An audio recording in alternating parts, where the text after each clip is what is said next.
Deus endureceu o coração de Faraó. Esse texto está lá em Êxodo, capítulo 4, versículo, deixa eu olhar aqui, 21. Lá em 1 Samuel, capítulo 18, dos versos 10 a 12, está escrito que Deus enviou um espírito mau para a vida de Saul. Então Deus é o autor do mal? É isso mesmo? Será que é isso mesmo que a Bíblia está revelando para a gente, que Deus, ele é o autor do mal?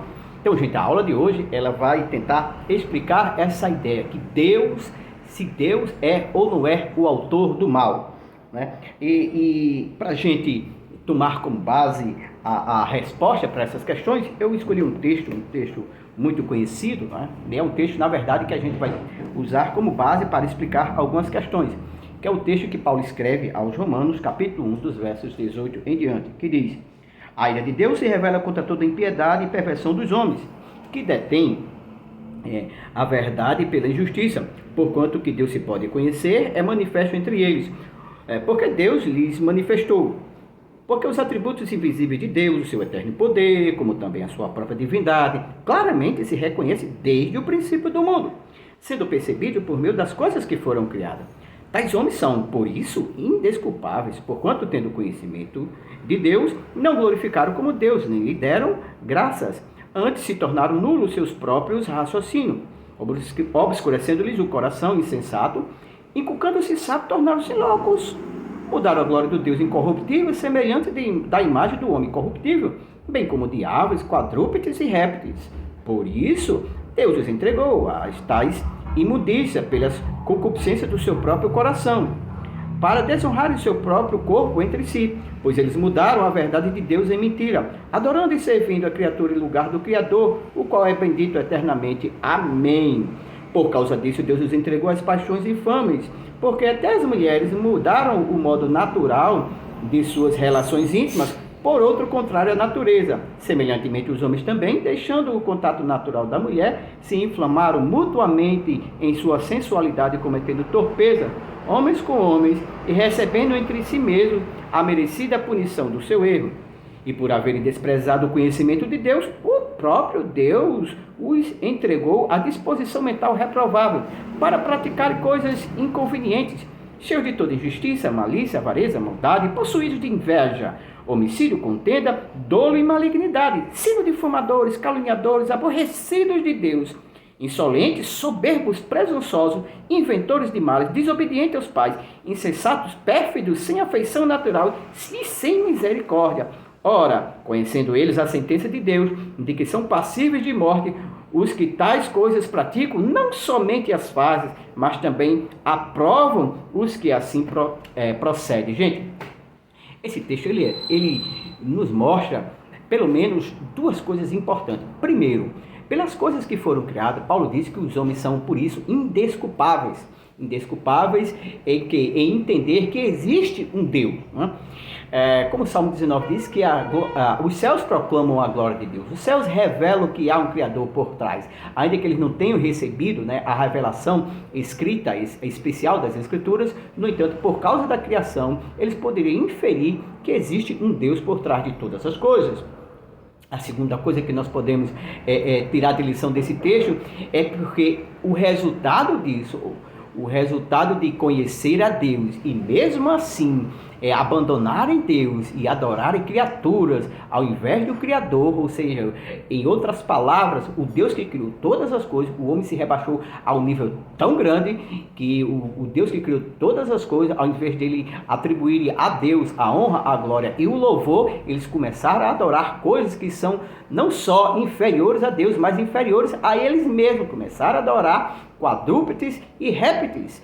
Aí o texto diz por 3 vezes, no versículo 24, no versículo 26 e no versículo 28, por causa dessas questões, por essa revelia deliberada de Deus e o abandono de Deus, Deus entregou o homem a si mesmo, ou seja, a sua própria disposição mental. Daqui a pouco a gente volta para esse texto para entender um pouco isso. Diante do pano de fundo desse texto, irmãos, nós podemos recapitular as proposições que a gente fez anteriormente. Será que Deus é o autor do mal? Deus endureceu o coração de Faraó? Ou é Deus quem enviou realmente um espírito maligno, né, na vida de Saul? Vamos entender um pouco, né, a ideia, a história, né, o que está por trás, né, do conceito bíblico de mal. Primeira coisa, irmãos, em Gênesis 3 nós vimos que o homem, ele caiu, e a consequência da queda é que o homem se tornou mal. Sim, isso mesmo, moralmente o homem se tornou mal, não só intelectualmente, mas potencialmente. Quem assistiu a aula 6, né, a aula da ideia do conceito de mal, que está aqui no nosso canal, vai entender melhor isso. E a gente olha ainda em Gênesis capítulo 6, primeiro em capítulo 6, verso 5, diz que o homem se tornou mal. A Bíblia diz até que Deus arrependeu-se de ter feito o homem. E ali antes do dilúvio, antes de destruir a terra, né, Deus disse que o seu espírito, lá no capítulo 8, versículo 21, que seu espírito não contenderia mais com o homem, né, porque todo o intento do coração do homem era mal, e algumas traduções dizem que é mal desde a sua meninice, outros dizem desde a sua juventude ou da sua infância. O fato é que o homem, a Bíblia aprova, e Deus dá testemunho, né, através desse capítulo 8 que eu citei aqui de Gênesis, que o homem de fato é mal. Então note, o homem, ele é mau naturalmente, intrinsecamente o homem, a sua natureza é má. Aquela ideia que eu já afirmei nas aulas anteriores, né? O homem não é pecador porque peca, o homem peca porque é pecador. A sua natureza é pecadora e por isso o pecado aflora na vida dele. Além disso, além do homem ser mau por natureza, ele é um ser moralmente mau, nós temos outra questão que é fundamental também. Temos uma luta, né? Um inimigo que tenta potencializar esse mal que está em nós. Porque Tiago, por exemplo, capítulo 1, versos 14 e 15, diz que você, quando for tentado, não diga que é tentado por Deus, porque Deus ninguém tenta. Ao contrário, quando você for tentado, considere essa tentação pela concupiscência que habita dentro de você. E essas paixões, né, essa concupiscência que habita em você, dando luz, ou seja, levando a cabo, gera o pecado. Então, você é um ser tendencioso ao pecado. Você é potencialmente um pecador em todas as áreas da sua vida. Então, esse desejo seu, quando colocado em prática, gera o pecado, né? Tiago vai dizer isso.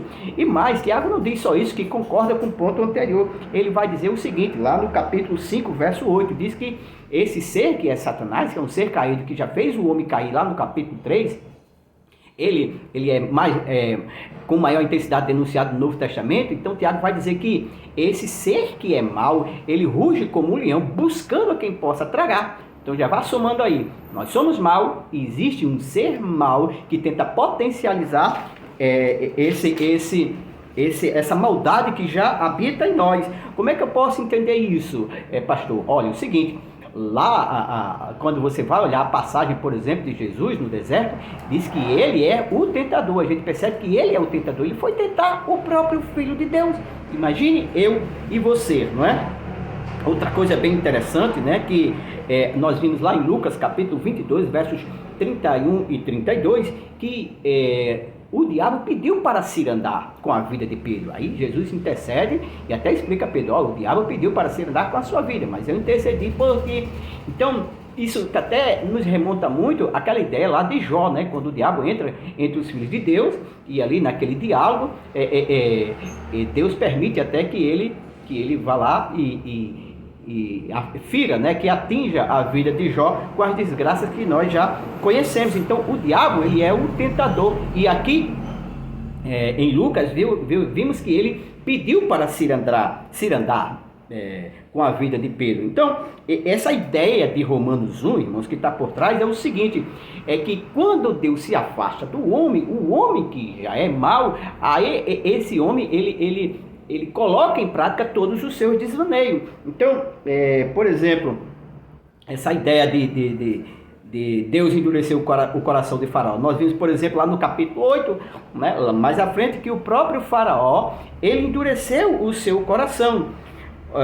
Nós vimos também, ainda essa ideia lá de que Deus enviou o espírito mau, lá no capítulo 16, anteriormente, em que quando Saul desobedece a Deus, o Espírito de Deus se afasta da vida de Saul. Ou seja, irmão, o que a gente está querendo demonstrar com isso? é que, como diz Santo Agostinho, né, o mal, na verdade, ele é a ausência do bem. Né? Isso concorda plenamente com essa ideia de Romanos 1, quando o homem se afasta de Deus, Deus se afasta do homem, e essa ideia, Deus os entregou, que está lá claro, por causa disso Deus os entregou, por causa disso Deus os entregou, 3 vezes lá em Romano, é algo mais ou menos assim, né? Suponha, vamos simbolizar aqui, que o homem seja, nada contra cachorro, mas digamos que o homem seja um pitbull. Esse pitbull aqui representa o homem, e essa raiva, esse ímpeto, né, esse instinto do pitbull, né, de ser, por exemplo, violento contra animais, como o gato, por exemplo, é a natureza do homem pecador. E o gato, por exemplo, talvez, vamos simbolizar aqui, o pitbull somos nós, raivosos, né? Pecador em potencial, né? E o gato é o pecado que o pitbull se sente tentado, né? A estraçalhar ali, a se lambuzar ali naquele pecado. E Deus é aquele que está na coleira, né? Então, essa ideia de Deus nos abandonou é como se Deus agora, por causa de tudo aquilo que o homem fez, solte a coleira e esse instinto do animal, né? Podia ser qualquer outro animal simbolizado, como o leão, por exemplo, ele vai à caça, né?